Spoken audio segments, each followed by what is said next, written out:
Jika saya memberitahukan siapa pelakunya, apa yang akan kalian lakukan? Tanya bapak saya kepada warga yang berkumpul di sana.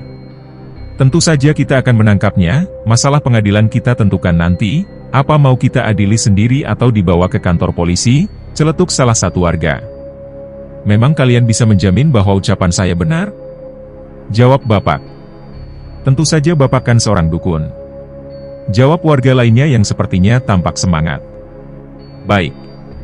Pertama, saya sangat tidak nyaman dibilang seorang dukun, karena saya tak membuka praktek. Saya hanya berniat membantu Asep, karena kasihan melihat istrinya. Kedua, apa bapak-bapak di sini punya bukti penguat bahwa ucapan saya benar? Setiap warga saling berpandangan, wajah mereka nampak kebingungan termasuk juga Pak Lurah. Tentu saja ucapan bapak benar, jika bapak saya menyebutkan nama baru, sama sekali tidak akan menyelesaikan masalah, tapi hanya mengalihkan kebencian pada orang baru lainnya. Jadi apa yang harus kita lakukan sekarang Pak Lurah? Ucap warga yang tampak tidak sabar. Pak Lurah masih diam dan belum mengambil keputusan, sementara warga saling berbisik berbicara di belakang saling bertukar pendapat apa yang seharusnya mereka lakukan. Musyawarah ini berjalan begitu alot, hingga tak terasa adzan maghrib terdengar. Begitu adzan selesai berkumandang, tiba-tiba Pak Lurah bangun dari duduknya. Bisikan-bisikan di belakang seketika berhenti, semua mata tertuju kepada Pak Lurah. Begini saja, agar cepat beres dan tidak ada lagi kecurigaan. Bagaimana kalau si Mardi disumpah pocong? Pernyataan Pak Lurah membuat kaget semua orang.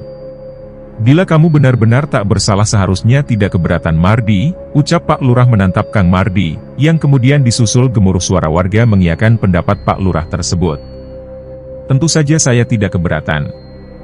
Jawab Kang Mardi dengan sedikit ragu, mungkin dia merasa merinding mendengar nama sumpah yang jarang dilakukan ini.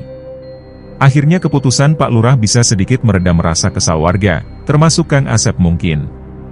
Setelah itu Pak Lurah mengumumkan bahwa sumpah akan dilakukan setelah adzan Isya di masjid, kemudian ia memerintahkan beberapa warga untuk menyiapkan apa saja yang dibutuhkan untuk kelangsungan sumpah pocong nanti, seperti kain kapan.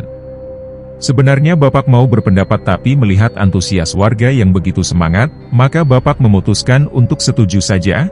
Setidaknya kecurigaan ini tidak berakhir dengan kekerasan. Saya tidak terlalu paham dengan konsep sumpah pocong, tapi pendapat beberapa orang sumpah ini ada karena percampuran agama dan tradisi budaya ketimuran, khususnya di Pulau Jawa. Jadi menurut kepercayaan warga setempat, sumpah pocong dilakukan oleh seseorang yang dicurigai berkata bohong. Konon bila si pembohong melakukan sumpah pocong maka kesialan atau bahkan bencana bisa menyelimutinya seumur hidup. Sumpah ini dianggap bisa menyelesaikan masalah yang tidak bisa diselesaikan di pengadilan. Tapi di era modernisasi seperti sekarang, rasanya jarang orang yang melakukan cara-cara seperti ini. Sekitar 7:30 malam, banyak warga berkumpul di halaman depan masjid. Mereka penasaran dengan kejadian langka seperti ini, entah bagaimana caranya kabar tentang sumpah pocong ini cepat sekali merebak di kalangan warga. Kang Mardi yang baru selesai dimandikan, kini tubuhnya sedang dibungkus dengan kain kapan, melihat pemandangan seperti itu tentu saja membuat bulu kuduk saya merinding. Setelah tubuhnya selesai diikat dengan tali pocong, tubuh Kang Mardi dibopong ke tengah masjid. Sumpah siap diucapkan, semua warga menyaksikan dengan tegang. Namun tiba-tiba terdengar teriakan anak kecil dari arah luar. Kang Asep, Kang Asep, Kang Asep. Semua orang perhatiannya teralihkan ke arah pintu pagar masjid. Melihat seorang anak kecil sedang ngos-ngosan memanggil-manggil nama Kang Asep. Kang Mardi yang sedang telentang pun ikut-ikutan bangun hingga membuat orang yang berada di depannya meloncat kaget. Kang Asep yang merasa dirinya dipanggil langsung menghampiri anak kecil yang ternyata anak tetangganya tersebut sembari bertanya ada apa sebenarnya. Teh Ratih lari keluar rumah, gak tahu kenapa, seperti orang kesurupan, ucap anak kecil dengan nada terbata-bata berusaha mengatur nafasnya. Tanpa pikir panjang Kang Asep segera berlari menuju rumahnya, seketika juga beberapa orang yang berada di masjid termasuk Pak Lurah segera menyusul Kang Asep meninggalkan Kang Mardi yang masih duduk kebingungan dalam kondisi tubuh terikat dalam kain kapan. Saya dan Bapak juga ikut pergi, sedangkan orang-orang yang berkumpul di sana ada yang pulang karena ketakutan, sebagian lagi ada yang pergi menyusul karena rasa penasaran. Ketika kami sampai di rumah Kang Asep, terlihat ibu mertuanya sedang menangis. Menurut mertua Kang Asep, Ketika Teh Ratih sedang duduk menonton TV, tiba-tiba ada suara anjing yang menggonggong keras dan tak henti-henti di luar rumah. Karena ibunya takut dengan anjing, maka Teh Ratih yang berinisiatif pergi ke halaman untuk mengusirnya, namun selang beberapa menit Teh Ratih tak juga kembali masuk ke dalam rumah. Lalu ibu pergi keluar untuk menyusulnya, tapi Ratih tidak ada. Dan menurut tetangga tadi Ratih terlihat berlari sambil memegang batu mengejar anjing hitam ke arah barat. Ucap mertua Kang Asep yang kemudian menangis kembali. Kang Asep yang hendak pergi karena emosi ditahan beberapa warga. Kata Pak Lurah sebaiknya kita melakukan pencarian bersama-sama. Sekitar 20 orang yang dipimpin Pak Lurah siap untuk melakukan pencarian. Sementara Bapak mengajak saya pulang setelah berpamitan dengan Kang Asep, kata Bapak dia akan membantunya dengan cara lain. Antar Bapak ke rumah Aki Merah. Ucap Bapak kepada saya. Tanpa banyak bertanya saya menarik gas, meluncur menuju rumah Ki Merah. Sekarang saya merasa yakin mungkin Ki Merah lah pelakunya, dia telah memanfaatkan kesempatan ketika Teh Ratih ditinggalkan oleh suaminya untuk melancarkan serangannya lagi. Memang Ki Merah itu siapa Pak? Di perjalanan untuk menghilangkan perasaan tegang saya bertanya. Kamu masih ingat dengan cerita Bapak tentang Teh Mariah? Bapak malah balik bertanya. Menurut Bapak Ki Merah sejak muda memang gemar mengulik ilmu-ilmu kebatinan, waktu itu Bapak masih remaja. Masih ingat ketika Kang Solihin hampir saja membunuh seorang pria yang diduga menyantet istrinya, menurut Bapak orang tersebut adalah Ki Merah. Memang waktu itu tidak ada bukti yang kuat, tapi berdasarkan desas-desus yang beredar di kalangan warga meyakini bahwa Ki Merah memang pelakunya. Bagaimana Bapak yakin waktu itu kalau Ki Merah orangnya? Saya masih penasaran. Bapak saya bercerita bahwa kakek sayalah yang memberitahunya, waktu itu kakek saya baru pulang dari sawah malam-malam habis mengairi sawah.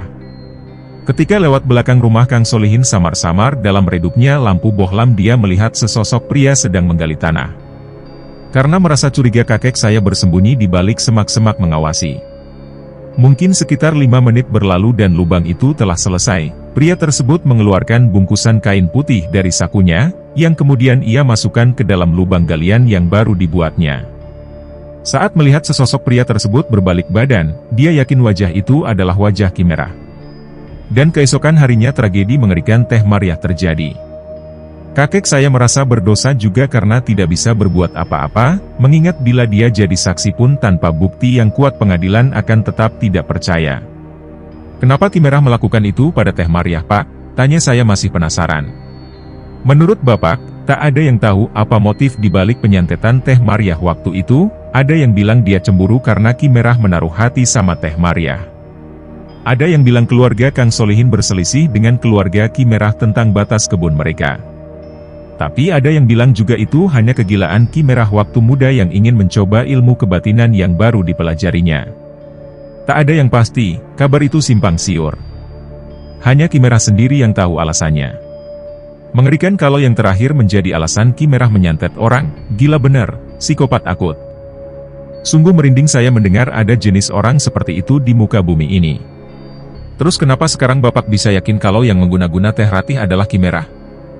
Kakek saya pernah bilang kepada Bapak, bahwa ilmu seperti ini sangat sulit untuk dikuasai.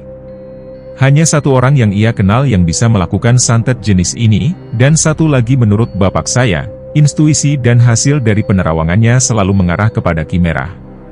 Tidak terasa dalam obrolan panjang itu akhirnya kami tiba di depan rumah Ki Merah. Saya kira Bapak akan langsung melabrak, marah-marah dan menendang pintu rumahnya. Tapi nyatanya Bapak bertamu dengan sopan, dia mengetuk pintu masuk dengan pelan sambil mengucapkan salam. Istri Ki Merah menyambut dengan ramah, kami dipersilahkan masuk. Segelas teh hangat dan keripik pisang disajikan sambil menunggu Ki Merah datang. Setelah Bapak dan Ki Merah duduk berhadap-hadapan, Bapak langsung mulai berbicara. Saya mohon Ki, siapapun yang menyuruh Aki tolong hentikan. Saya sudah tak tega melihatnya. Apa maksudmu? Jawab Ki Merah sambil cengengesan. Sudahlah Ki, kita tidak usah berpura-pura lagi. Raut wajah Ki Merah berubah menjadi serius, mungkin dia sudah tak bisa lagi menyepelekan Bapak sekarang. Setelah memuji kejelian Bapak, Ki Merah mulai bercerita. Sebenarnya aku tak mau lagi menggunakan ilmu seperti ini, kau tahu sendiri akibat ulahku di masa lalu aku sudah dicap jelek oleh masyarakat sini. Dikucilkan, disepelekan bahkan dipandang kriminal. Mereka hanya bisa menghakimi tanpa pernah tahu alasanku melakukannya dulu. Ucap Ki Merah. Ada seorang pria umurnya mungkin sama denganku, dia mendatangiku malam-malam dan menceritakan masalahnya dengan gamblang. Aku tak tega mendengarnya. Setelah mendengar ceritanya itu aku merasa menjadi diriku yang dulu, dia memiliki nasib sama sepertiku. Iblis dalam diriku muncul kembali, hingga aku mengiyakan permintaannya. Lanjut Ki Merah. Memang apa yang pria itu ceritakan? Apa dia punya masalah dengan keluarga si Asep? Saya ingin mendengar alasannya, Bapak bertanya. Ketika hendak berbicara Ki Merah mengajak Bapak saya ke ruangannya, kata dia sebaiknya ini dibicarakan empat mata saja, sial padahal saya sangat penasaran. Sementara Bapak pergi ke dalam dengan Ki Merah, saya menunggu di ruang tamu sambil ngemil keripik pisang. Saya kira Ki Merah bakal seperti di film-film horor, bengis dan juga congkak, tapi sikapnya sama saja seperti orang pada umumnya. Malah bisa dibilang ramah, apalagi istrinya yang sudah menyajikan cemilan ini. Mungkin sekitar 15 menit berlalu, Bapak saya kembali bersama Ki Merah. Mereka langsung duduk di kursi seperti semula. Terlihat ada ketegangan di wajah mereka. Apa yang sebenarnya telah terjadi? Apa di dalam tadi mereka bertengkar? Jadi kalau bukan Aki, apa ada orang lain? Bapak mulai berbicara. Aku mengaku memang sudah mengganggu keluarga si Asep, tapi sasaranku memanglah si Asep itu sendiri bukan istrinya. Malam itu aku mengirim 2 demit untuk membawa jiwa si Asep, hanya untuk memberi pelajaran. Aku bersumpah tidak ada sedikit pun niat untuk membunuhnya. Tapi yang kena malah istrinya. Karena terlanjut sudah terjadi, aku pikir bila istrinya menderita maka si Asep juga akan merana. Aku juga yang mengirim peliharaanku untuk menghalang-halangimu saat kamu hendak pergi membantu si Asep, jawab Ki Merah. Saya tiba-tiba jadi teringat kejadian di kebun teh, saat anjing hitam yang mau menerkam Bapak. Jadi itu memang benar ulahnya Ki Merah. Dan Aki juga yang hendak berniat mencelakakan keluarga saya saat saya berhasil menyadarkan kembali si Rati, nada Bapak mulai naik. Aku memang mengirim peliharaanku untuk mengawasimu tapi tidak memerintahkannya untuk mengganggumu. Istri saya diteror Ki, sampai dia jatuh sakit. Aku bersumpah demi apapun, hanya memerintahkan peliharaanku untuk mengawasimu, bukan untuk mengganggumu. Aku mengawasimu hanya karena kagum padamu, soalnya orang biasa sepertimu bisa melakukan upacara jemput lelembut. Usiamu terlalu muda untuk menguasai ilmu semacam itu. Ucap Ki Merah. Entah sebuah kebenaran atau ini hanya pembelaannya saja, saya tidak tahu. Kemudian Bapak menyuruh saya untuk menceritakan apa yang dialami ibu. Saya bercerita kepada Ki Merah tentang ibu yang melihat sosok wanita di kamar mandi, dan sosok lainnya yang menjelma menjadi teman ibu yang sudah meninggal. Baiklah saya akan mempercaya Aki kali ini, tapi saya mohon beritahu kemana Aki membawa lagi Rati sekarang? Apa maksudmu membawa lagi Rati? Ki Merah tampak terkejut. Ki Merah malam itu memang memerintahkan peliharaannya untuk mendatangi rumah Kang Asep tapi untuk mengambil pocongan yang telah ia tanam di halaman rumah. Dia tersadar bahwa perbuatannya salah, karena setelah melakukan perbuatan keji itu lagi, dia selalu dihantui bayang-bayang Teh Maria. Setiap malam, wajah Maria selalu menghantuiku. Saat tidur dia masuk dalam mimpiku, saat sedang diam dia masuk dalam ingatan, dan saat aku bekerja pun dia menyusup dalam bayang-bayang. Kini aku sadar ternyata balas dendam tak membuahkan kepuasaan tapi malah penyesalan. Ucap Ki Merah. Walaupun harus mengecewakan kliennya itu, Ki Merah mengambil resiko. Dia mengembalikan uang yang telah diberikan, walaupun niat awal Ki Merah membantu bukan karena uangnya tapi lebih kepada alasannya. Kita tentu selalu ingat jika ada orang yang bernasib sama, kita seakan memiliki ikatan emosional dengan orang tersebut, hingga kemudian menimbulkan rasa empati seperti mengkasihani diri sendiri. Malam itu Ki Merah mengaku, dia telah berhenti urusannya dengan klien dan keluarga Kang Asep. Tidak ada lagi permainan, tidak ada lagi gangguan. Bahkan dia menyesal telah belajar ilmu seperti itu. Entah benar atau tidak ucapan yang dikatakan Ki Merah itu, tapi dilihat dari wajahnya tampak sekali penyesalan yang sangat dalam. Kadang saya merasa kasihan, mungkin seumur hidupnya Ki Merah menderita dibayang-bayangin dosa masa lalunya. Jadi anjing hitam yang dikejar Rati itu bukan atas perintah Aki? Sudah ku bilang, aku hanya memerintahkan peliharaanku untuk mengambil benda yang aku tanam, bukan untuk mengganggunya. Tapi kalau dia menggonggong dan sekarang dikejar oleh istri si Asep, aku tak tahu. Jawab Ki Merah. Sosok seperti apa yang ibumu lihat? Tanya Ki Merah kepadaku. Astagfirullah. Belum sempat aku menjawab pertanyaan Ki Merah, Bapak sudah memotong. Tiba-tiba saja Bapak teringat dengan sosok wanita yang Teh Ratih lihat ketika Bapak melakukan jemput lelembut. Deskripsi yang Ibu sebutkan tentang sosok wanita tersebut sama persis dengan yang Teh Ratih ceritakan sebelumnya. Bapak menepuk jidat, katanya jangan-jangan dia melakukan kesalahan. Bapak bilang mungkin ada arwah yang ikut dan menempel ke tubuh Teh Ratih saat dia diajak keluar. Karena takut terjadi sesuatu dengan Teh Ratih, usai berbincang dengan Ki Merah Bapak berpamitan untuk kembali ke rumah Kang Asep. Bapak mengerti Ki Merah tidak mau lagi terlibat dengan urusan seperti ini, walaupun masih tanggung jawabnya karena telah memulai kekacauan ini. Ki Merah meminta tolong kepada Bapak untuk menyelesaikan masalah ini, dia siap untuk dimintai bantuan bila Bapak membutuhkannya. Tapi kalau harus terlibat secara langsung seperti sekarang, dia takut hanya akan menimbulkan masalah baru saja. Saya dan Bapak pergi kembali ke rumah Kang Asep. Sesampainya di sana di rumah Kang Asep hanya ada ibu mertua dan adik iparnya saja. Menurut adik iparnya, Teh Ratih masih belum ketemu, warga yang dipimpin Pak Lurah masih berusaha mencari. Terakhir katanya Teh Ratih terlihat pergi ke arah pesawahan. Saya dan Bapak segera menyusul setelah meminjam senter. Suasana kampung benar-benar sepi, tapi untungnya tidak terlalu gelap karena di langit bulan terlihat sempurna. Di bawah bayang-bayang bulan yang terhalang pohon-pohon besar yang menjulang, saya dan Bapak berjalan perlahan sambil mengarahkan senter ke semak-semak. Kami berniat menyusul rombongan Pak Lurah ke arah sawah. Begitu kami keluar kampung dan berjalan menuju pesawahan, terdengar lolongan anjing dari kejauhan. Saya dan Bapak saling berpandangan, dari mana suara anjing itu berasal.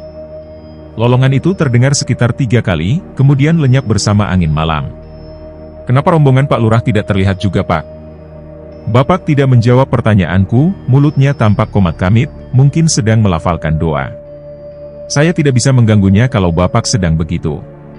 Saya berkonsentrasi untuk berjalan di pematang sawah yang licin, angin sepoi-sepoi membuat bulu kuduk merinding. Pemandangan di sekitar hanya terlihat beberapa orang-orangan.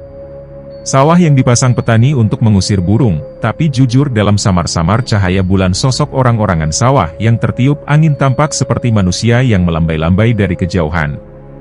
Ikut Bapak Jang, ucap Bapak tiba-tiba. Setelah kami berjalan cukup lama dan belum bertemu juga dengan rombongan Pak Lurah, saya berjalan mengikuti Bapak menuju sebuah saung kecil di tengah sawah. Saya kira Bapak hendak mengajak saya beristirahat, tapi begitu kami sampai beberapa meter lagi dari saung, terdengar suara lengkingan anjing yang amat lirih dan pelan.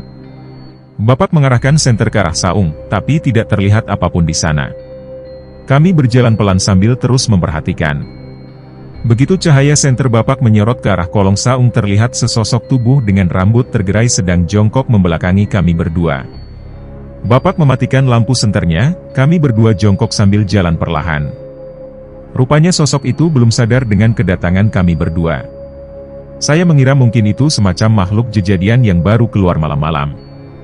Maklum ini sudah mampir jam 10. Atau mungkin itu arwah yang kebetulan sekelebat kami lihat, tapi begitu saya mendongakkan kepala, sosok itu masih terlihat di sana. Saya dan Bapak masih tetap mengawasi, perlahan sosok itu merayap dari luar, kakinya nampak sedang menjepit sesuatu. Tapi begitu kami memperhatikan dengan seksama, tiba-tiba kepalanya berputar pelan, hingga akhirnya kami saling bertatapan. Itu Teh Ratih dengan wajah menyeramkan, matanya melotot tajam ke arah kami. Karena sudah ketahuan kami beranjak berdiri. Tapi Teh Ratih masih jongkok, kakinya menjepit kepala anjing hitam. Terlihat baju daster yang ia kenakan robek dan ada bercak-bercak darah, di pahanya pun terlihat luka gores bekas cakaran kuku anjing. Lepaskan anjing itu Ratih. Perintah Bapak. Namun Teh Ratih tidak menjawab, dia malah meludah ke arah Bapak. Kemudian Teh Ratih mengambil batu seukuran mangkok di sampingnya, dengan sekali ayunan ke atas batu tersebut ia hantamkan ke kepala anjing yang ia jepit. Krat! Seketika darah muncrat kemana-mana, wajah pucat Teh Ratih kini telah berlumur merah. Anjing itu tak langsung mati, masih terdengar nafasnya yang tersengal-sengal karena tenggorokannya terjepit. Hantaman kedua, ketiga terus diluncurkan, sampai terdengar suara remukan tulang. Kepala anjing itu kini hancur berantakan, bahkan biji matanya terlepas keluar. Mulut moncongnya kini sudah tak berbentuk lagi. Giginya berserakan dengan daging gusi yang masih menempel. Sungguh saya syok melihat kejadian sadis tersebut di depan mata. Walaupun wajah anjing itu sudah hancur, tapi Teh Ratih masih belum berhenti menghantamnya dengan batu. Saya dan Bapak hanya berdoa melihat kelakuannya. Sebenarnya kami hendak mencegah, tapi kalau salah malah kamilah yang akan menjadi sasaran hantaman batu selanjutnya. Bukan hanya wajahnya, rambut Teh Ratih yang tergerai telah bercampur dengan cipratan darah dan ceceran daging kecil yang menempel. Tidak tampak penyesalan di wajahnya, tapi sebaliknya dia tampak geram. Saya yang ketakutan kemudian mundur beberapa langkah, sedangkan Bapak semakin maju mendekati Teh Ratih. "Hentikan Ratih!" perintah Bapak. Mendengar suara Bapak, perhatian Teh Ratih pada bangkai anjing itu teralihkan. Dengan batu yang masih di tangan, sekarang Teh Ratih menatap Bapak lekat-lekat. Tanpa pemberitahuan dahulu, Teh Ratih langsung melemparkan batu di tangannya ke arah Bapak. Melesat begitu cepat seperti batu itu terbuat dari busa, entah apa yang merasukinya hingga kekuatannya berlipat ganda. Walaupun sempat menghindar, tapi lemparannya telak mengenai lutut kanan. Bapak saya jatuh terperosok dalam lumpur sawah. Saya refleks langsung menghampiri Bapak, rasa takut pada Teh Ratih tiba-tiba saja hilang seketika. Sungguh saya geram dan hendak membalas dendam dengan melemparkan kembali batu itu kepadanya. Belum sempat saya membalas, Teh Ratih loncat ke arah tiang penyangga saung. Dalam sekejap ia naik seperti monyet menuju atap. Menyaksikan semua itu, membuat tubuh saya mati rasa. Ingin rasanya lari dan berteriak karena ketakutan, tapi yang terjadi lutut saya malah lemas dan tenggorokan saya terasa kosong tak ada suara. Teh Ratih jongkok di atas atap saung, dengan rambut tergerai panjang dan muka berlumuran darah. Disinari cahaya bulan di atasnya, dia tertawa ngikik seperti kuntilanak. "Lihat merah, peliharaanmu sudah aku musnahkan, sebagai ganjaran karena tidak bisa menyelesaikan permintaan." Kepala Teh Ratih mendongak ke langit, kemudian ia tertawa ngikik lagi. Untuk sesaat saya diam memaku menyaksikan kejadian mengerikan itu, hingga akhirnya saya tersadar dan segera menolong Bapak yang masih berusaha berdiri sambil menahan sakit.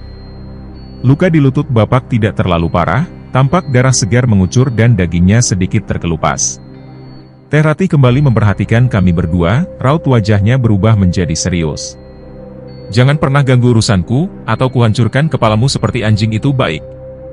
Kemudian Teh Ratih meloncat ke pematang sawah, dia merayap dengan cepat seperti kadal. Entah akan pergi kemana, tapi dia pergi tanpa memperhatikan kami lagi.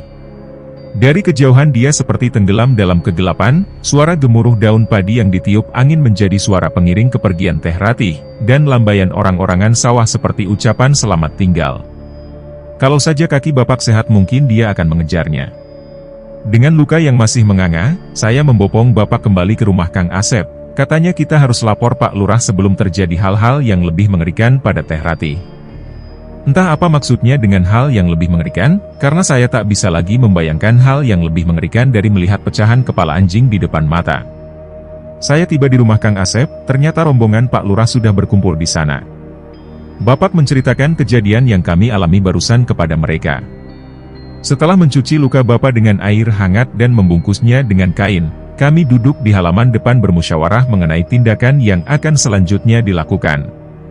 "Sep, kalau kamu benar-benar sayang sama istrimu sebaiknya kamu berkata jujur. Apakah kamu punya urusan atau masalah dengan seseorang?" tanya Bapak kepada Kang Asep. "Urusan apa, Pak?" Saya tetap curiga dengan si Mardi. "Dia pasti pelakunya," ucap Kang Asep dengan nada marah. "Bukan, urusan dengan perempuan. Seseorang yang sudah meninggal," lanjut Bapak. "Perempuan, sudah meninggal." Kang Asep berpikir sejenak, menyaring ingatan dengan kata kunci urusan, perempuan dan meninggal. "Seingat saya tak pernah menyakiti orang, Pak," jawab Kang Asep. "Tidak menyakiti menurut kita belum tentu untuk orang lain. Kadang kita melakukan hal yang kita anggap biasa saja, tapi menurut orang itu menyakitkan. Coba diingat-ingat." Semua orang di sana memperhatikan wajah Kang Asep yang kebingungan, dia sedang berusaha mengingat kesalahan yang mungkin saja telah diperbuatnya. Tapi sepertinya sekeras apapun dia mencoba mengingat, memori itu belum ia dapatkan. Ketika kami sedang berkumpul, tiba-tiba dari arah jalan terlihat seorang laki-laki tengah berlari menuju ke arah kami. "Pak Lurah, Pak Lurah. Saya lihat Ratih," teriak pria tersebut. Kami semua kaget, terutama Kang Asep. Warga langsung mengerumuni pria yang baru datang tersebut seraya bertanya apa maksud dari ucapannya. Saya tidak mendengar dengan jelas karena sedang duduk bersama Bapak tidak menghampiri. Tapi yang pasti warga termasuk Pak Lurah dan Kang Asep pergi mengikuti pria tersebut. Saya yang masih belum paham situasinya, diajak Bapak untuk mengikuti mereka dari belakang. Cukup lama saya dan Bapak mengikuti rombongan, kami tiba di sebuah kebun jagung. Di ujung sana ada satu rumah yang tampak mencolok. Disinari lampu warna kuning di halaman depannya tampak kontras di tengah kegelapan, karena tidak ada lagi rumah lain di sekitarnya. Entah apa yang mereka bicarakan, tapi tampak pria yang menuntun kami sedari tadi menunjuk-nunjuk rumah tersebut. Semakin kami berjalan mendekati rumah itu, samar-samar terdengar suara tangisan perempuan.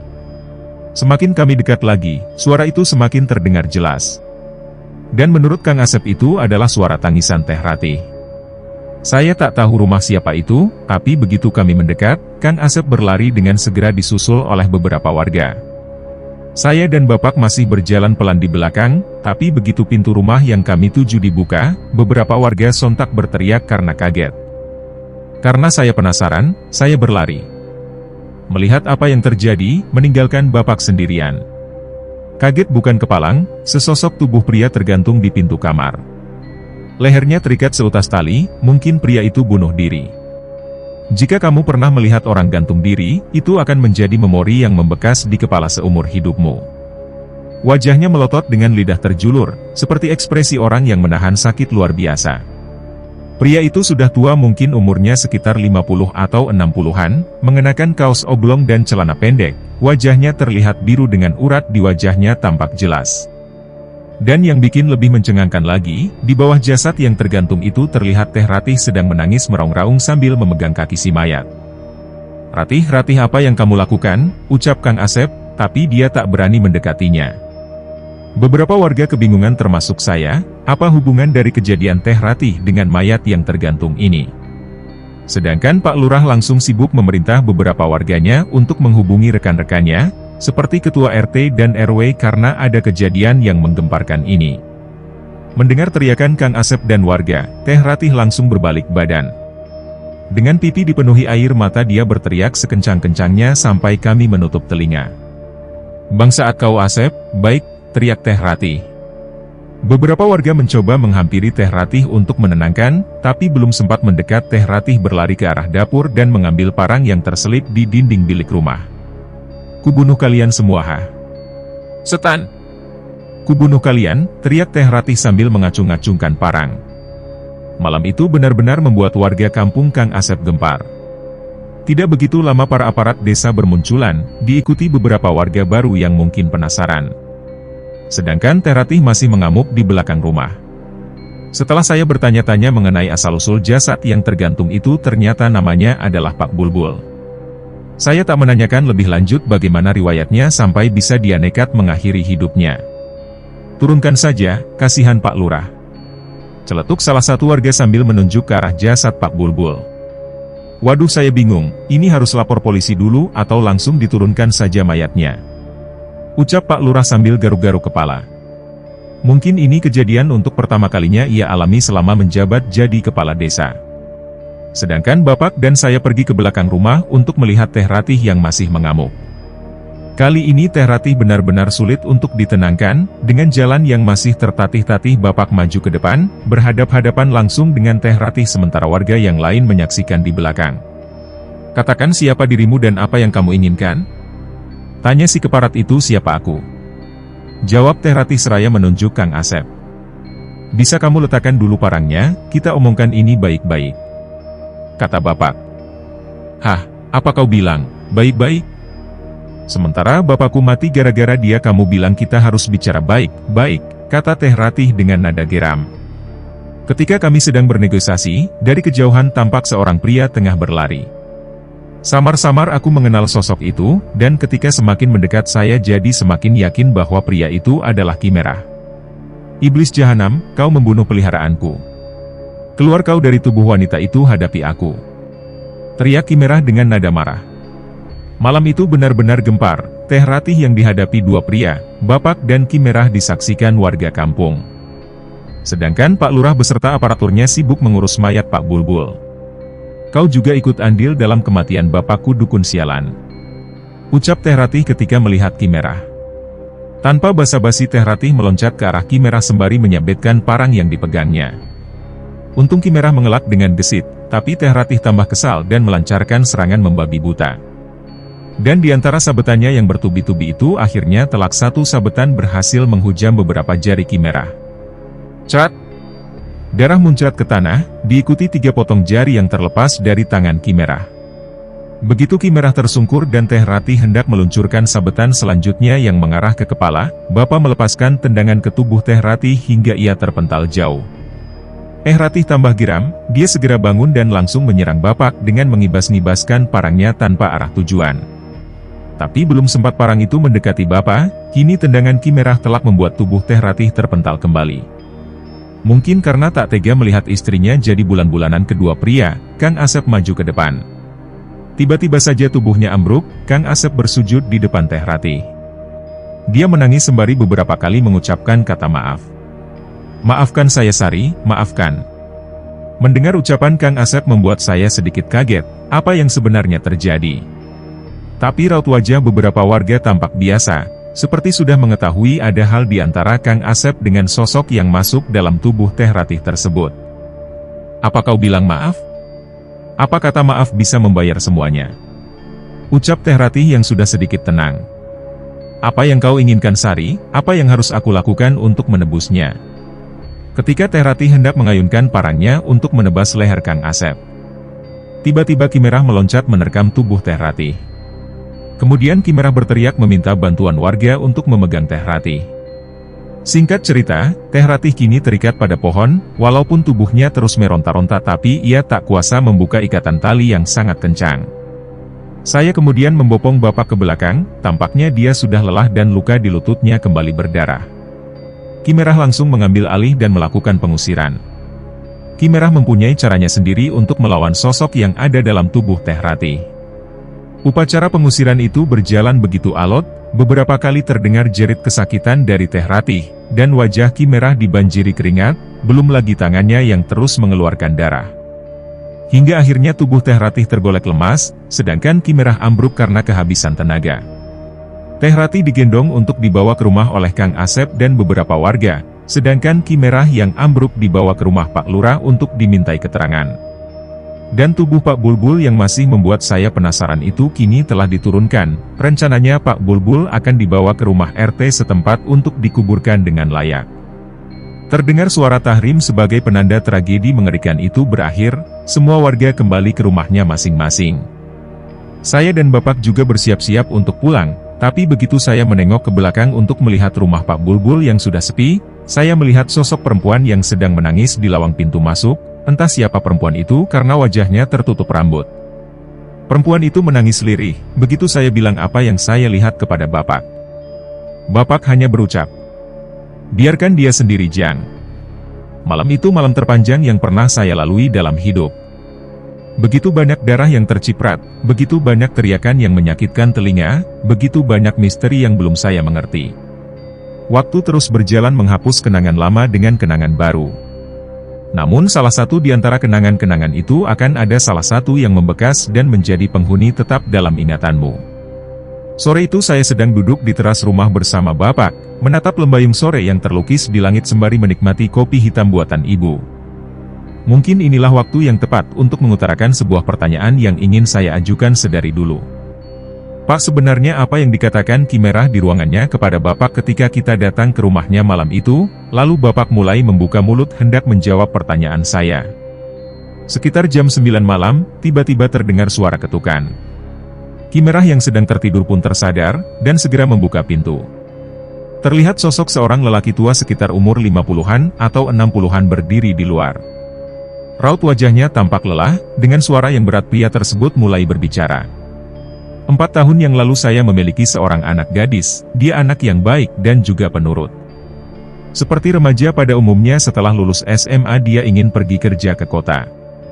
Datanglah seorang pemuda yang menawari pekerjaan, anak saya sangat antusias ketika ditawari kerja, begitu pula dengan saya yang juga ikut senang bila anak saya senang. Ucap pria tersebut kepada Ki Merah. Akhirnya anak saya bekerja, walaupun bukan di kantoran, hanya di sebuah restoran, tapi bagi anak saya itu tidak apa-apa. Aki masih ingat dengan pemuda yang telah berjasa mencarikan pekerjaan untuk anak saya. Ternyata dia memendam perasaan pada anak saya. Setiap pulang dari kota, pemuda itu selalu mengantarnya. Semua hal dia lakukan selayaknya seorang pemuda yang sedang kasmaran untuk menarik perhatian. Lanjut pria tua tersebut. Tapi saya tak menyangka, ternyata anak saya tak membalas perasaan pemuda tersebut. Karena anak saya memiliki perasaan pada lelaki lain, yang ternyata adalah temannya di tempat kerja.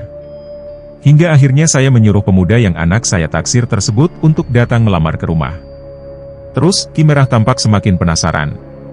Acara pertunangan telah dilakukan, saya dan pihak keluarga kekasih anak saya telah merencanakan tanggal pernikahan.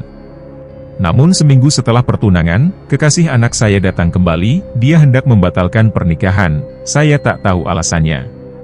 Tentu saja hal tersebut membuat anak saya sakit hati, dan yang lebih menyakitkan bagi saya adalah kabar ini sudah menyebar kepada warga kampung. Anak saya tak mau keluar rumah karena dia malu bertemu dengan orang. Tekanan dari omongan orang-orang dan sakit hati karena telah dicampakan tak bisa lagi ditahan oleh anak saya, hingga akhirnya ketika saya pulang dari sawah, pria tua itu mengeluarkan air mata, seperti tercekak di tenggorokannya. Dia menahan omongannya. Jasad anak saya sudah tergantung. Seperti mengingat kenangan lama, pria tua itu kini menangis tak bisa lagi menahan emosinya. Seminggu setelah kematian anak saya, seorang pemuda datang untuk meminta maaf. Katanya dia tak menyangka perbuatan isengnya akan berakhir seperti ini. "Siapa pemuda itu?" tanya Ki Merah. "Pemuda yang cintanya ditolak sama anak saya itu, Ki." Awalnya saya tak terima dan sangat marah sekali. Tapi saya berpikir ulang, mungkin ini sudah kehendak Tuhan. Saya memaafkannya walaupun dengan berat hati. "Lalu apa tujuanmu datang kemari?" tanya Ki Merah lagi. Walaupun saya sudah memaafkan dan mencoba melupakan, namun nyatanya tidak dengan orang-orang. Mereka terus membicarakan dan membuat dugaan-dugaan yang tak berdasar. Kabar kematian dan gagalnya pernikahan anak saya seperti sebuah cerita legenda yang terus menyebar dari mulut ke mulut dengan bumbu yang luar biasa pedas. Ada yang menuduh bahwa pernikahan anak saya batal karena calon suaminya sudah memiliki istri, ada yang menuduh bahwa anak saya cuma korban birahi lelaki kota saja, dan segudang dugaan-dugaan lainnya yang mereka ciptakan dengan dasar imajinasi. Saya sudah tidak tahan lagi, Ki, selama 3 tahun hidup dengan lirikan dan tuduhan orang. Hingga rasa dendam yang sudah saya coba kubur dalam-dalam ini ternyata tak bisa saya sembunyikan lagi. Saya ingin pemuda itu merasakan apa yang anak saya rasakan, bahkan sampai mati. Lanjut pria tua itu. "Siapa yang memberitahumu bahwa aku bisa membantumu?" tanya Ki Merah lagi. "Waktu saya masih muda, kisah Aki dan keluarga Mariah sampai ke kampung saya, Ki." "Oh, jadi kabar kalau aku menyantet Mariah telah menyebar kemana-mana," ucap Ki Merah dengan wajah terlihat kesal. "Seperti yang sudah saya bilang, Ki, kabar buruk seperti legenda yang akan disebarkan dari mulut ke mulut oleh orang-orang. Mereka tak pernah tahu alasanku melakukan itu kepada Mariah, hanya melemparkan tuduhan yang tak berdasarkan seperti yang kau ucapkan. Sama seperti tuduhan yang mereka arahkan kepada anakmu. Saya tak punya alasan lagi untuk hidup, Ki. Usia saya sudah tua, penerus saya sudah lebih dulu pergi ke surga. Saya ingin mati dengan tenang tanpa harus menyimpan rasa dendam." Malam itu sebuah kesepakatan terjadi, Ki Merah bersedia membantu. Walaupun pria tua tersebut menyerahkan sejumlah uang yang ia bungkus dalam amplop coklat. Tapi lebih dari sekedar imbalan, Ki Merah mempunyai motivasi lain di balik semua itu. "Siapa nama pria itu?" tanya Ki Merah. "Asep, Ki." Begitulah jawaban yang Bapak berikan sore itu, terdengar seperti sebuah dongeng untuk cerita nyata yang pernah terjadi. Saya tak tahu lagi kabar Kang Asep setelah istrinya sembuh seperti apa. Terakhir dia datang ke rumah hanya mengucapkan terima kasih sambil membawa sekeranjang buah. Sementara kabar Ki Merah semenjak kejadian itu citranya semakin buruk di masyarakat, dan sudah jarang tamu yang datang dari kota ke rumahnya. Arwah wanita yang saya lihat pas kejadian di rumah Pak Bulbul entah bagaimana nasibnya, apa dia telah pergi ke alam baka, atau masih penasaran dan berkeliaran. Atau jangan-jangan dia sedang menunggu waktu yang tepat untuk kembali melampiaskan dendam, saya tak pernah tahu. Dunia pergaiban tentu saja berada di luar kuasa dan pengetahuan saya. Bapak selalu bilang sejarah hidup seseorang akan selalu terulang entah kepada dirinya, keturunannya, atau pada orang di sekitarnya. Mungkin saya bisa belajar dari pengalaman hidup yang pernah saya lalui ini, tapi saya tak mengerti bagian mana yang harus saya pelajari, maka saya memutuskan untuk bertanya kepada Bapak. Pak, apa pelajaran hidup yang bisa saya ambil dari kejadian ini?